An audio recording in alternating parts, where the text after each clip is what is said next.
हाय दोस्तों, मैं अनिल कुमार, आदर्श coaching classes Maharajganj.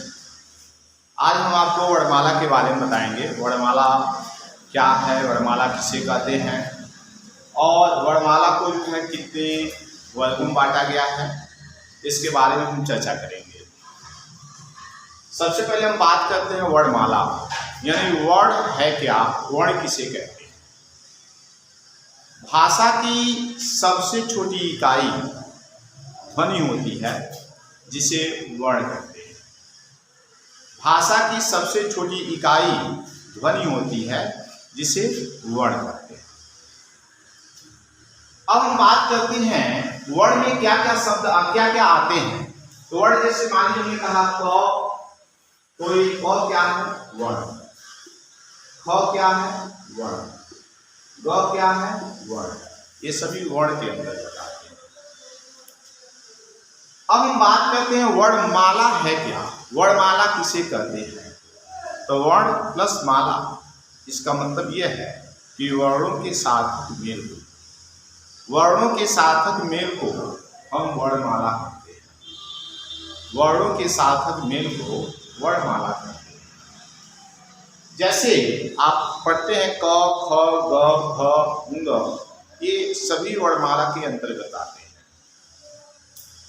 अब हम बात करते हैं कि वर्णमाला को कितने वर्गों में बांटा गया है। तो वर्णमाला को दो वर्गों में बांटा गया है। पहला होता है स्वर और दूसरा होता है व्यंजन। स्वर है क्या, स्वर किसे कहते हैं। तो जिन वर्णों का उच्चारण करते समय ध्वनि या हवा स्वतंत्रता पूर्वक मुख से बाहर उत्पन्न होती है, उसे स्वर कहते हैं। इसे सुनिए, जिन वर्णों का उच्चारण करते समय ध्वनि स्वतंत्रता पूर्वक मुख से बाहर उत्पन्न होती है, उसे स्वर कहते हैं। जैसे अ, ई, उ, ये सभी क्या है, स्वर के अंतर्गत आते हैं। इसका उच्चारण करते समय हमारी जीवा जो है मुख के किसी भाग को टच नहीं करती, स्पर्श नहीं करती है, और हवा जो है स्वतंत्रता पूर्वक बिना किसी रुकावट के मुख से बाहर उत्पन्न होती है, इसलिए इसको हम क्या कहते हैं, स्वर कहते हैं। व्यंजन क्या है, व्यंजन किसे कहते हैं। तो व्यंजन की परिभाषा क्या है।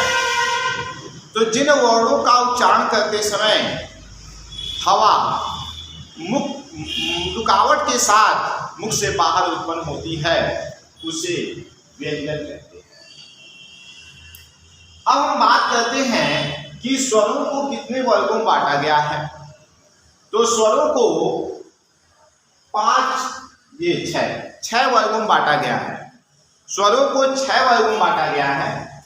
पहला है उच्चारण के आधार पर, दूसरा है जीभ के प्रयोग के आधार पर, तीसरा है मुख द्वार के खुलने के आधार पर, चौथा है ओठों की स्थिति के आधार पर, पांचवा है हवा के नाक व मुंह के निकलने के आधार पर, और 6 है वो शब्द के आधार पर।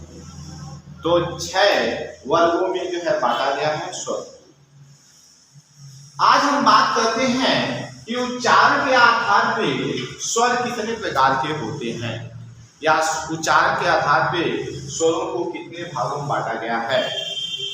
तो उच्चारण के आधार पर स्वर को 3 वर्ग में बांटा गया है।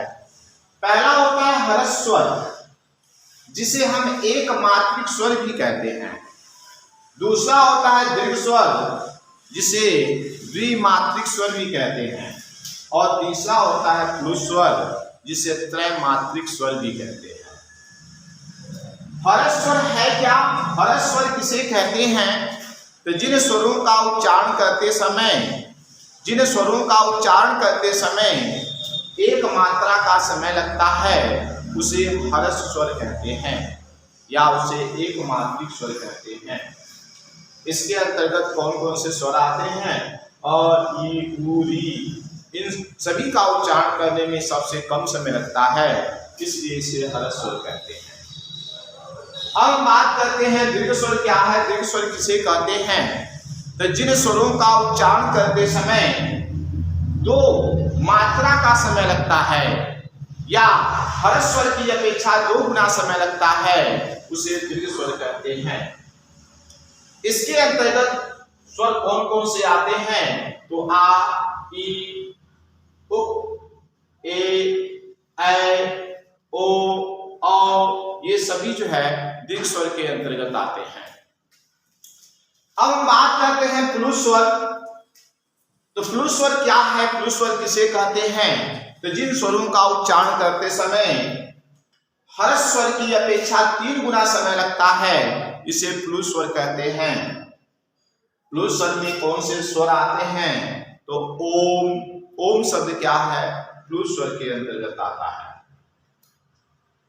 हम ये देखते हैं यहाँ पे दीर्घ स्वर दिया है, तो दीर्घ स्वर को भी 2 वर्गों में बांटा गया है। पहला होता है मूल दीर्घ स्वर और दूसरा होता है संयुक्त दीर्घ स्वर। पहला होता है मूल दीर्घ स्वर, दूसरा होता है संयुक्त दीर्घ स्वर। मूल दीर्घ स्वर है क्या? मूल दीर्घ स्वर किसे कहते हैं? तो वे दीर्घ स्वर जो समान स्वरों से मिलकर बने होते हैं उसे मूल दीर्घ स्वर कहते हैं। वे दीर्घ स्वर जो समान स्वरों से मिलकर बने होते हैं उसे मूल दीर्घ स्वर कहते हैं। जैसे आ, तो आ किससे मिलके बनता है? अ प्लस अ। धन अ से मिलके बनता है आ। ई किससे मिलके बनता है? ई धन ई से मिलके बनता है ये बड़ी ई। ओ किससे मिलके बनता है? तो ऊ जो है ये ऊ धन ऊ से मिलकर के बनता है ऊ। तो यहाँ पे इसको हम कहते हैं मूल दीर्घ स्वर। संयुक्त दीर्घ स्वर क्या है? संयुक्त दीर्घ स्वर किसे कहते हैं?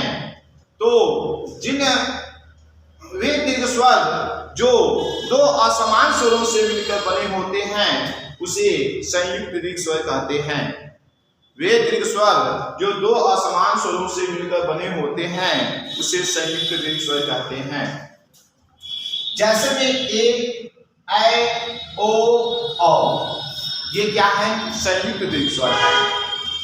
यहां देख रहे हैं ए किससे मिलकर बनता है? तो ए जो है अ धन ई, से मिलकर के बनता है ए। ऐ किससे मिलके बनता है? अ धन ए से, ए से मिलके बनता है ऐ। ओ किससे मिलके बनता है? अ धन उ से मिलके बनता है ओ। और औ किससे मिलके बनता है? तो अ धन ओ से मिलके बनता है औ।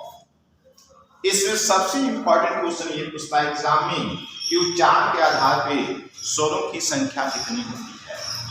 उच्चारण के आधार पे स्वरों की संख्या कितनी होती है? तो आप बताएंगे 11। या ये भी पूछ सकता है स्वर कितने होते हैं? तो आप बताएंगे 11।